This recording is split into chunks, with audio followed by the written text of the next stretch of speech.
A paz do Senhor, meu irmão, a paz do Senhor, minha irmã. Estamos aqui de volta na nossa 14ª aula de Teologia Básica. Vamos orar? Pai Santo, Pai amado, Pai querido, já estamos na 14ª aula. Te agradeço por todos aqueles que não desistiram, que passaram por momentos difíceis, mas que mantêm, meu Pai, dando prioridade, meu Pai, a estudar a Tua Palavra. Dê força ao teu filho e tua filha, Senhor. Já estamos quase chegando na reta final e eles vão chegar lá, meu Pai, no final dessa corrida, para ganhar, meu Pai, de Ti o galardão, meu Pai, dessa serva ou certificado e serem abençoados por Ti. Em nome de Jesus, seja conosco nesta aula. Nos ajude, Pai, a ajudar teus filhos e tuas filhas e a aprender mais e mais de Ti. Amém. Relação entre atos e pecados. Nós temos aqui uma planilha que de um lado diz texto e do outro implicações. E nós vamos encontrar que lá no texto de 1 João, capítulo 10 e versículo... 1 João, capítulo 1 e versículo 10... do texto, na referência do texto, do lado vai dizer: o cristão não está livre da prática do pecado. Então a gente vai ter que ler.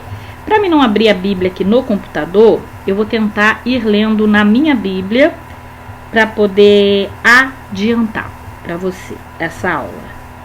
1 João, capítulo 1, versículo 10, vai dizer assim: se dissermos que não temos pecado, fazemo-lo mentiroso, e a sua palavra não está em nós.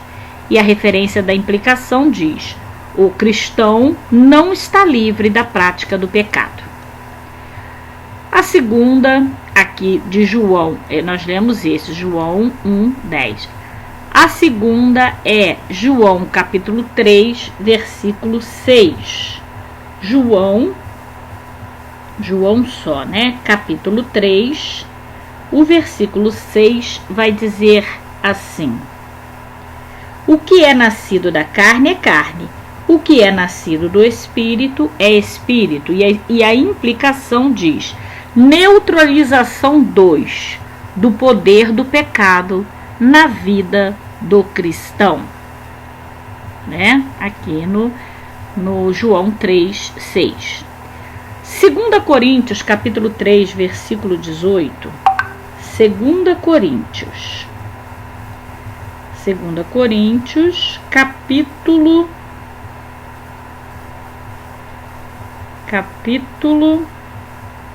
Eu abri o primeiro, gente, desculpa, pronto. 2 Coríntios, capítulo 3, versículo 18. Vai dizer assim a palavra de Deus: mas todos nós, com rostos descobertos, refletimos como em espelho a glória do Senhor.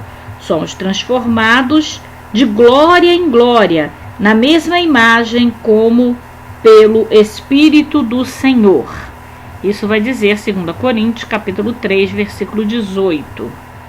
E a implicação vai dizer: a santificação pressupõe a imperfeição moral de crente.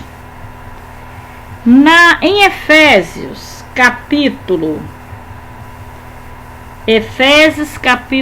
4, versículo 17, primeiro 17, e digo isso e testifico no Senhor, para que não andeis mais como andam também os outros gentios, na vaidade da sua mente. E o 29. Não saia da vossa boca nenhuma palavra torpe, mas só o que for boa, para promover a edificação, para que dê graças ao homem. Seria bom você ler depois do 17 ao 29 inteiro. E a implicação... as implicações desse versículo: o cristão deve abandonar os atos, que é os atos pecaminosos. 1 João, capítulo 2, versículo 6, eu vou ler com você aqui no computador. 1 João 2, 6. 1 João 2, 6. Vamos lá. Abrindo a nossa Bíblia eletrônica para lermos com você, porque uma eu abro, né? 1 João, cá no finalzinho. 1 João 2, capítulo 2, versículo 6. Vai dizer assim: aquele que diz que estar nele também deve andar como ele andou. Muito forte isso, né? Então nós vamos entender aqui a informação de 1 João 2,6 com a implicação deve imitar a Cristo em sua vida. Sendo assim, no caso do cristão incorrer na prática do pecado, ele pode se confessar, ou seja, a confissão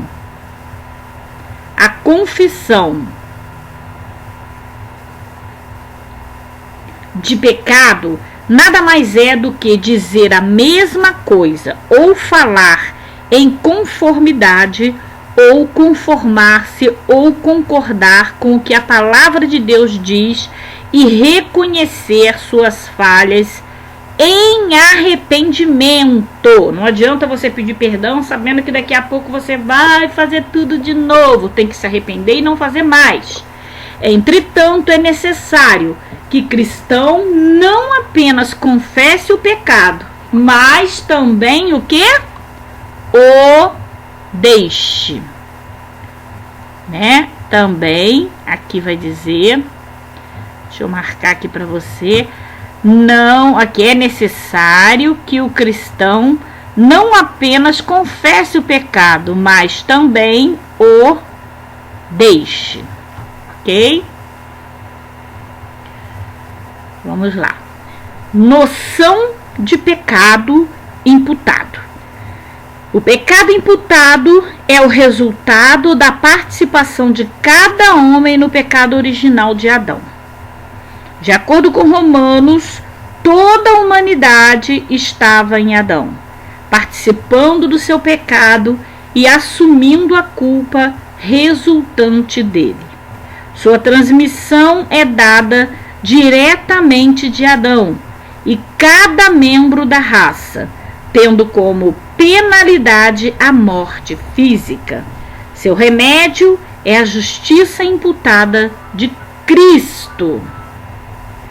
Origem do pecado. A natureza pecaminosa é a capacidade e inclinação humana para fazer tudo aquilo que nos torna reprovável aos olhos de Deus. O resultado da natureza pecaminosa é a depravação total, absoluta falta de mérito do homem perante Deus. Além da morte espiritual, a transmissão da natureza ocorre de pai para filho. Em relação a Deus, Deus não pode pecar e, no entanto, o plano de Deus precisaria ter incluído a permissão para a entrada do pecado no mundo, já que desde a eternidade incluía um Salvador. B. Em relação a Satanás, o pecado foi achado em Satanás, lá em Ezequiel capítulo 28, versículo 15. Esta afirmação é o mais próximo que a Bíblia chega de uma indicação da origem do pecado. C. Em relação aos anjos, alguns deles seguiram a Satanás em seu pecado.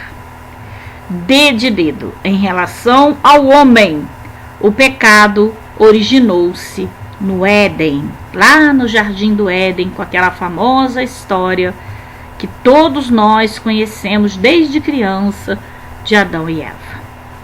No próximo estudo vamos estudar na 15ª, né? A condição original do homem. Até lá, meu irmão e minha irmã, a paz do Senhor, boa aula!